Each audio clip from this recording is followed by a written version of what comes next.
a través del ático y la historia que les voy a compartir se titula El sueño de Picasso.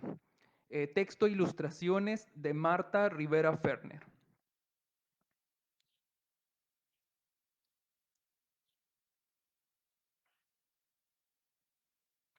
Cuando Pablo Picasso aún era pequeño, su padre, profesor de Bellas Artes, le enseñó a pintar. Así fue como a los 11 años Pablo pintó dos palomas blancas, muy hermosas. Pero un día, al mirar el cuadro, algo llamó su atención. Había solo una paloma. Nadie en su familia sabía nada y todos se sorprendieron mucho con aquel extraño suceso. Pasó el tiempo, Pablo creció y cada día fue pintando mejor, pero no olvidó a su paloma perdida. Algún día, pensaba, cuando sea mayor, volaré lejos y la encontraré. Al cumplir los 19 años, viajó a París por primera vez. Allí se paseó junto al Sena, mirando el cielo durante el día para descubrir, tal vez escondida tras las nubes, a su añorada paloma. Por las noches la buscaba sobre los techos de París, por si estuviera dormida en algún rincón a salvo de los gatos. En París se encontró con muchos pintores, algunos tan jóvenes como él y otros mayores, y juntos realizaron numerosas muestras de pintura. A todos preguntaba por su paloma, pero nadie la había visto. En esa época viajó mucho de París a Barcelona y viceversa, siempre detrás del vuelo de su paloma perdida. Un día, paseando por las calles de París, vio a una niña con una paloma blanca acurrucada entre sus manos. ¿Es mi paloma?, le preguntó Picasso, pero la niña dijo que no con la cabeza y salió corriendo con el ave entre los brazos.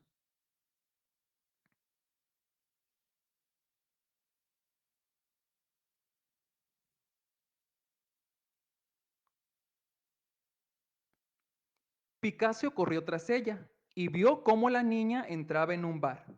Allí, una mujer que estaba sentada sola en una mesa en un rincón le dijo que la pequeña había escapado por la puerta trasera. Picasso, desconsolado, volvió a su taller y allí se sintió tan triste que comenzó a ver el mundo que lo rodeaba en color azul. Y esa misma tristeza hizo que empezara a usar muchos azules en sus pinturas, aunque a veces usaba aún rojos muy bonitos, como el jersey de la mujer sentada junto al hombre disfrazado de arlequín, que siempre encontraba en el bar donde iba a desayunar todas las mañanas. Poco a poco, Picasso fue perdiendo las esperanzas de encontrar a su paloma, y entonces el azul invadió definitivamente su paleta de pintor. Por eso, a todos sus cuadros pintados en esa época lo llaman el periodo azul. A veces, cuando se sentía solo, hablaba con el músico ciego que vivía en su calle. Una y otra vez, Picasso le contaba cómo había perdido a su paloma un día cuando era niño. El músico tocaba y tocaba su guitarra, pero nada sabía de su paloma. Ojalá hubiera tenido ojos para verla volar, le decía el ciego tristemente.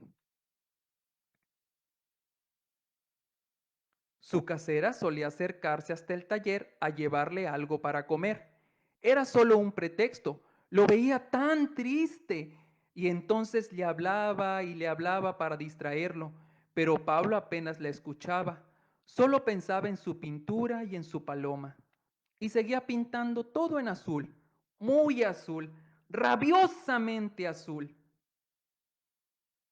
Pero una mañana llegó un circo a París con su desfile de payasos, equilibristas, volatineros.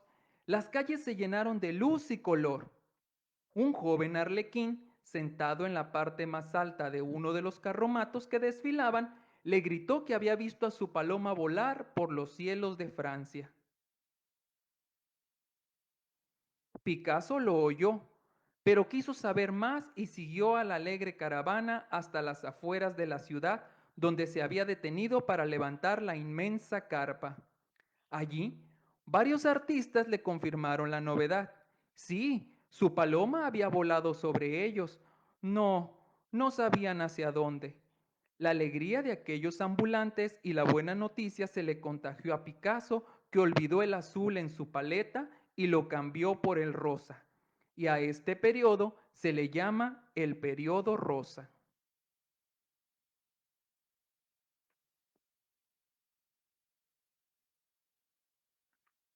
Pasó el tiempo y una tarde, al regresar a su taller, se detuvo frente a una fuente a beber un poco de agua.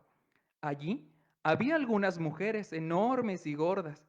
Picasso les habló de su paloma mientras ellas le ofrecían un cántaro rebosante de agua clara y fresca, y le contaban que una vez hacía tiempo, una hermosa paloma blanca se había detenido en la fuente a beber. ¿Sería mi paloma?, se preguntó Picasso. Picasso ya era un gran artista y había cambiado varias veces su manera de pintar. Desde hacía ya algún tiempo, sus figuras estaban escondidas dentro de sus lienzos. La gente que los veía jugaba a descubrirlos. Algunos lograban verlas, otros no.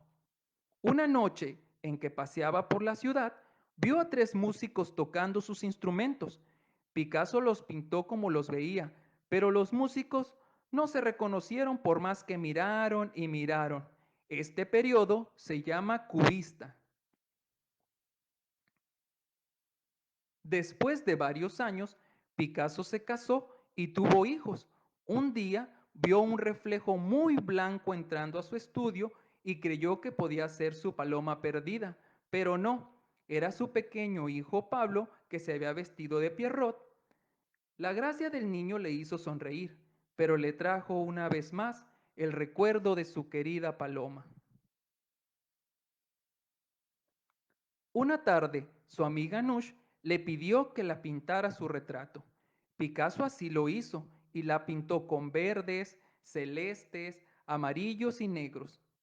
Nush no sabía muy bien si la había pintado de frente o de perfil. Era un misterio. El retrato quedó muy bien, pero Picasso recibió de su amiga una mala noticia. La ciudad de Guernica había sido bombardeada por los alemanes durante la guerra. Pablo, desesperado, salió a la calle y encontró a una mujer llorando. Ella le contó los horrores de la guerra y entonces Picasso se encerró en su taller y pintó un enorme cuadro sin color, solo en blanco y negro. Tanta era su tristeza por la horrible noticia. Aquel cuadro, testimonio de la destrucción de la ciudad de Guernica, se iba a llamar precisamente así, Guernica. Cuando el mundo volvió a la calma, nació en 1949 su hija menor, a la que Picasso le puso el nombre de Paloma, en recuerdo de aquella otra que una vez había remontado el vuelo. Esa misma mañana recibió otra gran noticia. Su paloma perdida estaba en París, muy cerca de allí. Salió corriendo y al llegar al sitio en que la habían visto, contempló un enorme cartel que anunciaba el Congreso de la Paz. Y su paloma estaba allí, más blanca de lo que él la recordaba, y con una pequeña rama de olivo en el pico. Así, Picasso recuperó su perdida paloma y el mundo recuperó la paz.